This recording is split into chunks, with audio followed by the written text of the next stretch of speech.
Halo Malaysia, halo. Benarnya Malaysia dah lama rancang untuk membantu Sumatera Merdeka. Malaysia dah lama rancang. Tapi malangnya Perdana Menteri Malaysia tidak berani untuk berperang kerana ia akan merosakkan ekonomi. Ini adalah orang Endon, sangat kurang ajar. Beginilah ya, jika perang dengan Indonesia, bukan saja Asia akan aman, Malaysia akan dapat membantu ekonomi kerana di Palembang ada emas, di Aceh juga ada minyak dan gas. Jadi syarikat-syarikat Malaysia akan bertambah kaya lah. Negara Dayak Melayu Minang, Aceh, Batak wujud di Sumatera sejak abad ke-5. Kejatuhan bangsa ini disebabkan Belanda dan juga pasukan tentera Rondo Iring daripada Pulau Jawa telah menyerang orang Aceh dan juga orang Sumatera. Aceh tahun 2005 telah menang perang dengan Indonesia. Pada tahun itu, Indonesia telah rugi besar kerana mereka tidak dapat mencari dan mengutip minyak di Aceh. Malangnya, tsunami telah menyebabkan Indonesia dan Aceh mencapai perjanjian damai. Walaupun perjanjian damai ini ditentang oleh orang Aceh di Eropah, tetapi pemimpin Aceh pada masa itu telah dirasuah. Ini tahun 1960-an, Indonesia telah surrender. Pengepungan Pulau Jawa oleh kerajaan Malaysia dan juga Allies telah menyebabkan Sukarno jatuh. Ini adalah askar Indonesia yang telah ditangkap. Mereka berkata bahawa mereka dijanjikan wanita dan juga tanah di tanah Melayu. Itulah bangsa Endon. Sedapnya makan babi punya Endon. Hantar kami kat sini. Rupanya sini lagi sedap makan dari Endon. Kesian bang. Pakatan Tentera Malaysia dan juga negara Eropah telah bercadang untuk memajukan ekonomi. Indonesia akan menjadi hancur jika mereka berperang dengan negara di Asia. Seperti di Papua, Papua akan menyertai AUKUS.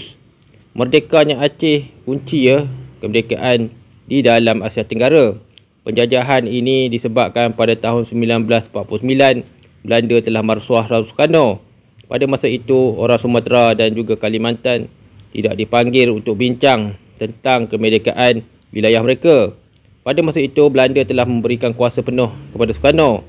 Malangnya Soekarno telah membunuh raja-raja dan mereka menghancurkan autonomi di Sumatera dan Kalimantan. Selain membunuh, mereka juga telah menghapuskan keturunan raja dan sultan. Kebanyakan sultan-sultan telah lari. Contohnya Sultan Petani, Sultan Pitanau dan juga Sultan Sumatera telah lari ke Malaysia.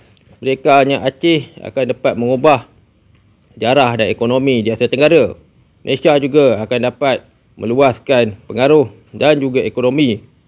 Bukan saja Malaysia menjadi lebih kaya, Malaysia juga dapat mengambil hasil bumi ini untuk dilaburkan untuk majukan wilayah-wilayah yang penting di Asia Tenggara seperti zaman Melaka dulu. Kejatuhan Aceh ialah disebabkan askar Indonesia memang terkenal. Bangsa Indonesia adalah bangsa yang paling penakut. Bangsa Indonesia terdiri daripada Pulau Jawa dan juga Bali. Berbeza dengan orang Madura. Walaupun orang Madura adalah satu pulau dengan orang Jawa, mereka adalah sebuah bangsa lain. Kemerdekaan Madura juga penting. Pada tahun 2005, Aceh telah membekukan cari gali minyak. Sejak itulah Indonesia semakin miskin.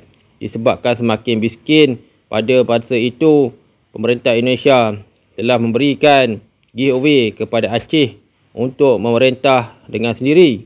Malangnya hasil bumi daripada Aceh telah dibekukan dan dibawa ke Pulau Jawa.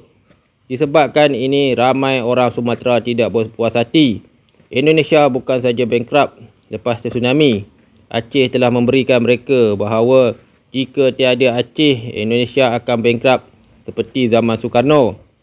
Jika kita lihat pertempuran di antara Indonesia dan juga Aceh telah menyebabkan ramai tentera Indonesia lari dan gila kerana mereka amat takut. Perang dengan Aceh sangat mustahil bagi orang Endon yang terkenal sebagai askar penjajah Belanda. Ini adalah peta di Asia Tenggara. Dengan wujudnya zon-zon baru, Sumatera Merdeka akan menyumbang kekayaan kepada ekonomi Malaysia dan juga negara barat. Di bawah Indonesia, wilayah-wilayah ini menjadi sangat miskin. Mereka terpaksa merempat ke negara lain disebabkan orang Indonesia terkenal dengan budaya yang lemah. Orang Jawa ataupun Pulau Jawa adalah satu bangsa yang sangat lemah, pemalas dan juga IQ 78. Selain itu, kehadiran pemalas sejak era Sriwijaya menyebabkan Sriwijaya jatuh. Bukan saja Sriwijaya jatuh, banyak kerajaan seperti Melaka juga jatuh. Pada tahun 1609, 500 tahun Endon menjadi babu. Walaupun mereka tahu babu, mereka takut melawan Belanda. Belanda adalah sebuah kerajaan yang gagal bertapak di Melaka.